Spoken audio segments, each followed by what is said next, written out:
মহাকালের অনন্ত যাত্রাপথে গ্রহ এবং নক্ষত্রের অবস্থান প্রতিনিয়তই পরিবর্তন হয়। এই মহাজাগতিক পরিবর্তনই মেষ থেকে মীন পর্যন্ত প্রতিটি রাশির জাতক জাতিকাদের জীবনে ফেলে তার প্রভাব।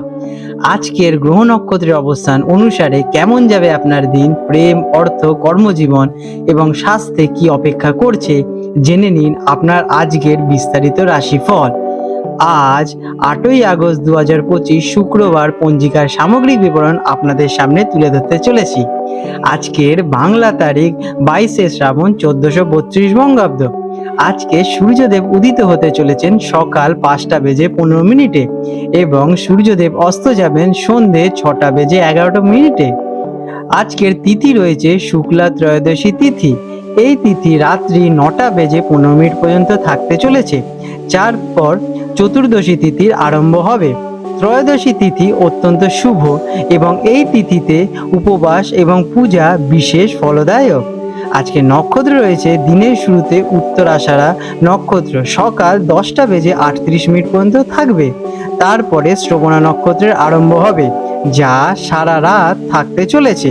শ্রবণা নক্ষত্র ভগবান বিষ্ণুর প্রিয় নক্ষত্র বলে মনে করা হয় এবং এটি জ্ঞান, শিক্ষা এবং ভ্রমণের জন্য বেশ শুভ। আজকের পক্ষ রয়েছে শুক্লপক্ষ আর যোগ থাকতে চলেছে প্রতিযোগ বিকেল 4টা বেজে 26 মিনিট পর্যন্ত। তারপরে আয়ুষ্মান যোগের সূচনা হবে। আজকের প্রীতি যোগ ভালোবাসা এবং সম্পর্ক স্থাপনের যোগ্য এবং আয়ুষ্মান যোগ সুস্বাস্থ্য এবং দীর্ঘায়ু লাভের জন্য বেশ শুভ। আজকের করণ রয়েছে তৈতিলকরণ সকাল 8টা বেজে 50 মিনিট পর্যন্ত। তারপরে গড়করণ রাত্রি 9টা বেজে 15 মিনিট পর্যন্ত। এরপরে বণিজকরণের আরম্ভ হবে।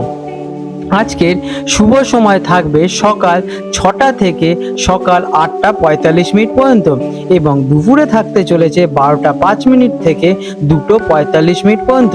আর সন্ধেবেলায় থাকবে 6টা 30 মিনিট থেকে রাত 9টা মিনিট পর্যন্ত। এই সময় বিশেষ শুভ কাজের জন্য বেশ প্রশস্ত। আজকে রাহুকাল অশুভ সময় থাকতে চলেছে সকাল 10টা বেজে 30 মিনিট থেকে দুপুর 12টা অবধি। এই সময় কোনো শুভ কাজ শুরু করা একদমই উচিত নয়। আজকের বিশেষ তাৎপর্য, আজকে রয়েছে প্রদোষব্রত, ভগবান শিবকে উৎসর্গীকৃত। শুক্রবারের দিনে এই ব্রত পড়লে তাকে ভূ গহ্বর প্রদোষ বলা হয়, যা ভগবান শিবের পাশাপাশি দেবী মাতা লক্ষ্মীর কৃপা লাভের জন্য অত্যন্ত ফলপ্রদ। এই ব্রত পালনে সুস্বাস্থ্য, সমৃদ্ধি, আর্থিক উন্নতি এবং সকল মনস্কামনা পূরণ হয় বলে বিশ্বাস করা হয়। আজকের পুজোর সময় প্রদোষকালে অর্থাৎ সূর্যাস্তের ঠিক পরে 1.5 ঘন্টা সন্ধে 6টা 11 থেকে 7টা 41 মিনিট শিব পুজোর জন্য শ্রেষ্ঠ বলে বিবেচিত। মকর রাশি ক্যাপ্রিকন 8ই আগস্ট 2025 শুক্রবার মকর রাশি জাতক জাতিকাদের আজকের দিনটি কেমন অতিবাহিত হতে চলেছে চলুন জেনে নেওয়া যাক। আজকের দিনে আপনাদের গ্রহ নক্ষত্রের অবস্থান।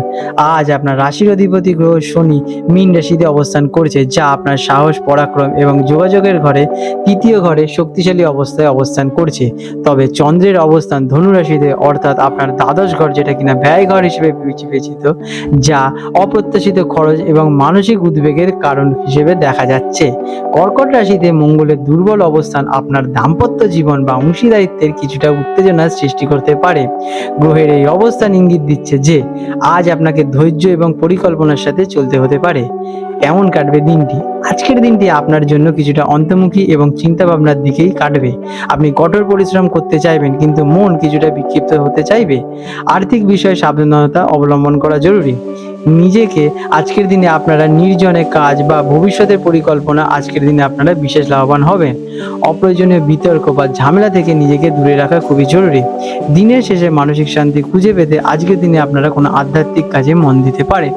কর্মক্ষেত্রের দিনটি কেমন? কর্মক্ষেত্রে আজ আপনাকে একটু বেশি পরিশ্রম করতে হতে পারে। আপনার কাজের প্রতি কিছুটা ধীর মনোভাব দেখা দিতে পারে। আপনার আজকে অধ্যবসায় বিশেষ লক্ষ্যে পৌঁছাতে পারবেন। গোপন শত্রু বা সহকর্মীদের থেকে কিছুটা সতর্ক থাকা জরুরি। কোনো নতুন প্রকল্পে হাত দেওয়ার আগে পুরনো কাজগুলো শেষ করার দিকেই মনোযোগ দেওয়া প্রয়োজন। নিজের পরিকল্পনা বা কৌশল সবার সাথে আলোচনা করা নাই ভালো হবে আজকের দিনে আপনাদের। শিক্ষার্থীদের জন্য দিনটি কেমন? শিক্ষার্থীদের জন্য আজ মনোযোগ ধরে রাখা একটু চ্যালেঞ্জিং হতে পারে। দ্বাদশ ঘরে চন্দ্রের অবস্থানের কারণে মনোসংযোগের অভাব দেখা যাচ্ছে। তাই পড়াশোনার জন্য একটি শান্ত এবং নিরিবিলি পরিবেশ বেছে নেওয়াই শ্রেয় হবে।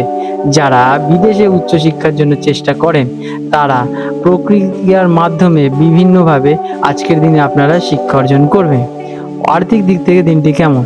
আর্থিক দিক থেকে আজকের দিনটি অত্যন্ত সতর্কতার সাথে কাটাবে। হঠাৎ করে কোনো বড় খরচ হওয়ার সম্ভাবনা আসতে পারে, যা আপনার বাজেটকে প্রভাবিত করতে পারে। কাউকে টাকা ধার দেওয়া বা ঝুঁকিপূর্ণ কোনো ক্ষেত্রে বিনিয়োগ করার জন্য দিনটিতে আপনারা বিরত থাকুন। অপ্রয়োজনীয় কেনাকাটা এড়িয়েই চলুন। অনলাইন লেনদেনের সময় বিশেষভাবে সতর্কতা অবলম্বন করবেন। প্রেমের ক্ষেত্রে দিনটি কেমন? প্রেম এবং সম্পর্কের ক্ষেত্রে আজ বোঝাপড়া জরুরি। সঙ্গীর সাথে কোনো ছোটখাটো বিষয় ভুল বোঝাবুঝি হতে পারে। নিজের আবেগ নিয়ন্ত্রণে রাখুন এবং সঙ্গীর কথা মনোযোগ দেওয়ার চেষ্টা করুন। এটিতে আপনারা লাভবান হবেন। দাম্পত্য জীবনের সঙ্গীর স্বাস্থ্যের দিকে নজর দিন। সম্পর্ককে সময় দিন। তাড়াহুড়ো না করে কোনো সিদ্ধান্ত আজকের দিনে আপনারা নেবেনই না। স্বাস্থ্যের দিকে দিনটি কেমন? স্বাস্থ্যের দিক থেকে দিনটি মিশ্র ফলদায়ক হতে চলেছে। মানসিক চাপ, উদ্বেগ এবং ঘুমের অভাবের কারণে আপনাদের ক্লান্তি অনুভব হতে পারে। চোখের সমস্যা বা পায়ের ব্যথার অনুভব আজকের দিনে দেখা দিতে পারে। পর্যাপ্ত বিশ্রাম নিন এবং নিজেকে চাপমুক্ত রাখার চেষ্টা করুন। ধ্যান বা হালকা যোগাভ্যাস আপনার মানসিক শান্তিকে আরো শান্তিময় করে তুলবে। আজকের দিনে আপনাদের শুভ রং হতে চলেছে গাঢ় নীল। শুভ সংখ্যা 8। প্রতিকার: দিনে নেতিবাচক প্রভাব কমাতে এবং মানসিক শান্তি পেতে কোনো দুস্থ বা অভাবী ব্যক্তিকে সাধ্যমতো কালো তিল বা সর্ষের তেল দান করুন। এটি আপনার অধিপতি শনিদেবকে প্রসন্ন করতে সাহায্য করবে এবং বাধা বিপত্তি দূর করবে। আপনাদের দিনটি শুভ হয়ে উঠুক। আজ 8ই আগস্ট 2025 কলকাতার হুগলি নদী সম্ভাব্য জোয়ার ভাটার সময় নিয়ে আলোচনা করতে চলেছি। আজকে কলকাতার হুগলি নদীতে যে প্রথম জোয়ারটি আসবে সেটি ভোর 4:45 নাগাদ এবং প্রথম ভাটাটি আসতে চলেছে সকাল 11:20 দিকে এবং দ্বিতীয় জোয়ারটি আসবে বিকেল 5:10 নাগাদ এবং দ্বিতীয় ভাটাটি আসবে রাত 11:50 দিকে। আজকে হলদিয়া অঞ্চলে জোয়ার ভাটার সময় নিয়ে আলোচনা করতে চলেছি। আজকে হলদিয়া অঞ্চলে যে প্রথম জোয়ারটি আসবে ভোর 1:50 দিকে এবং প্রথম ভাটাটি হবে সকাল 8:30 নাগাদ এবং দ্বিতীয় জোয়ারটি আসবে দুপুর 2:25 নাগাদ এবং দ্বিতীয় ভাটাটি আসতে চলেছে রাত 9টার দিকে। বন্ধুরা, আপনাদের যদি আমাদের এইরকম ভিডিও ভালো লেগে থাকে তাহলে আমাদের চ্যানেলটিকে এক্ষুনি সাবস্ক্রাইব করে বেল নোটিফিকেশন বাটনটি অন করে রাখুন। এটি আপনাদের জন্য খুবই ভালো ফলদায়ক হতে চলেছে, কারণ আমি এরকম অনেক কিছু আপনাদের সাথে শেয়ার করব যা আপনাদের জীবনে অনেক শুভ ফল নিয়ে আসবে এবং আপনারা একটা সুন্দর পরিবেশ সৃষ্টি করতে পারবেন। আপনাদের দিনটি শুভ হয়ে উঠুক।